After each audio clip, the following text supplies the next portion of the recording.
3 बजे में खबरों की शुरुआत करते हैं भोपाल से बड़ी खबर के साथ। भोपाल विदिशा 4 लेन के प्रस्ताव को मंजूरी मिली है।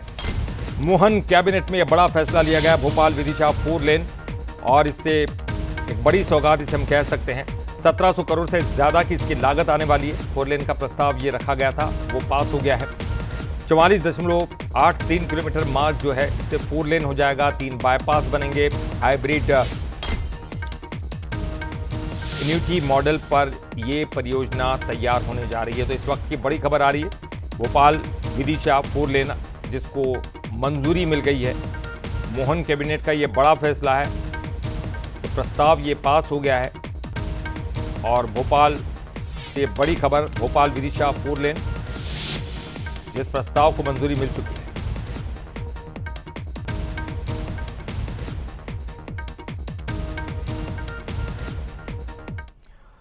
और चलिए इस प्रोजेक्ट के बारे में समझ लेते थोड़ा। भोपाल विदिशा जो 4 लेन है उसमें लागत कितनी है, लंबाई कितनी है, क्या कुछ है। चलिए, लागत जो इसकी 1758 करोड़ के लगभग है और लंबाई इसकी 44.83 किलोमीटर।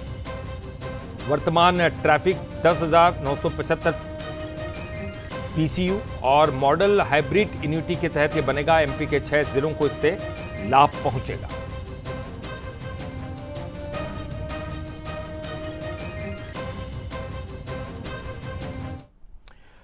और चलिए, अब इससे कितना फायदा पहुंचने वाला है और कहां इसकी जब लोग पहुंचेंगे तो आसान उनको हो जाएगा पहुंचना, ये भी आपको बताते हैं। सांची स्तूप, उदयगिरी की गुफाओं और संग्रहालय तक अब पहुंचना आसान हो जाएगा क्योंकि 4 लेन बन जाएगा, ज्यादा सुविधा मिलेगी। अशोक स्तंभ तक पर्यटकों की पहुंच आसान हो जाएगी। इसके अलावा स्थानीय कारोबार को भी नई गति मिलने की उम्मीद है। तो कई लोगों को इससे बेनिफिट मिलेगा, फायदा होगा इससे। और इसके अलावा क्या क्या नया होने जा रहा है, तो 3 नए बाईपास बनेंगे। कौन कौन से बाईपास है? Suki Sewaniya bypass 1.80 kilometre, Barkhedi bypass 1.35 kilometre, इसके अलावा सलामतपुर बाईपास 5.10 किलोमीटर। ये 3 नए बाईपास हैं। और चलिए, अब जिक्र आ रहा है हाइब्रिड एन्युटी मॉडल का। तो ये हाइब्रिड एन्युटी मॉडल क्या है, ये भी समझ लेते हैं। देखिए, भारत में बुनियादी ढांचा परियोजनाओं के लिए एक पब्लिक प्राइवेट पार्टनरशिप यानी कि PPP मॉडल, PPP मॉडल, इसमें कुल लागत का 40% सरकार निर्माण चरण में देती है और शेष जो 60% होता है वो निजी डेवलपर ऋण या फिर इक्विटी से जुटाता है, जिसका भुगतान सरकार बाद में यानी कि वार्षिकी एन्युटी के रूप में करती है।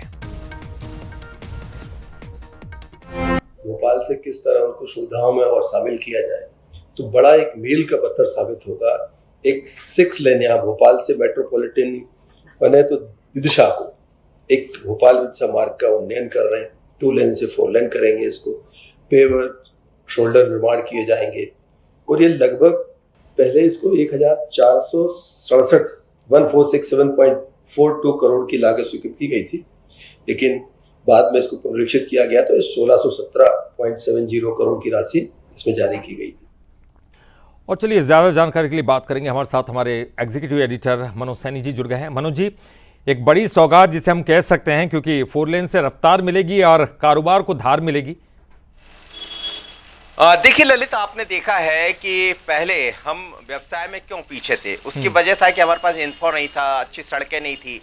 लेकिन भारतीय जनता पार्टी की जब सरकार आई तो उस पर काम किया, चाहे केंद्र की सरकार हो या राज्य की सरकार हो।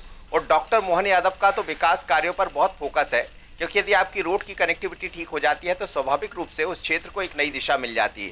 वर्तमान जिसकी हम बात कर रहे हैं 1757.55 करोड़ की लागत से जो भोपाल विदिशा 4 लेन तैयार हो रहा, तो ये कन्वर्ट हो जाएगा। अभी जो रोड है वो 2 लाइन की है, लेकिन अब बीच में 4 लेन हो जाएगा इसको, तो 4 लेन सीधा और आगे चलकर भोपाल कानपुर से भी इसकी कनेक्टिविटी हो जाएगी। तो आप देखिए कि नया रास्ता खुल जाएगा। और अभी तक जो यात्रा सबसे, जैसे भोपाल से इंदौर जाना है या भोपाल से विदिशा जाना है, ये सब वैसे रोड है, या नमदापुर जाना है तो नमदापुर का रोड तो तैयार हो गया, लेकिन भोपाल से विदिशा की ये दिक्कत थी। लेकिन सरकार ने इस पर काम किया है और अब इसका काम करने शुरू जा रही है। फोर लेन कन्वर्ट होगा ये, और साथ ही एक ही बात नहीं है, आज की कैबिनेट में कई सारे बड़े निर्णय हुए हैं, जैसे कि उद्योग सुरक्षा बल गठित करने की बात कल भी मुख्यमंत्री ने कही थी, लेकिन आज इसको कैबिनेट में पास कर दिया गया। यानी 3 औद्योगिक सुरक्षा बल खुलने जा रहा है, पहले ये खुलेगा, और एक अलग से बटालियन खंडवा में बनने जा रही है, इस पर भी आज फोकस किया गया। एयर कनेक्टिविटी बढ़ाने को लेकर सरकार ने कल जो कदम उठाए हैं उस पर भी चर्चा हुई है। ओवरऑल हम पूरी कैबिनेट को देखें तो विकास पर आधारित ही कैबिनेट रही है, लेकिन विदिशा और भोपाल के लिए बड़ी सौगात मिलने जा रही है। बहुत बहुत शुक्रिया मनोज जी, इस पूरी जानकारी के लिए आपका।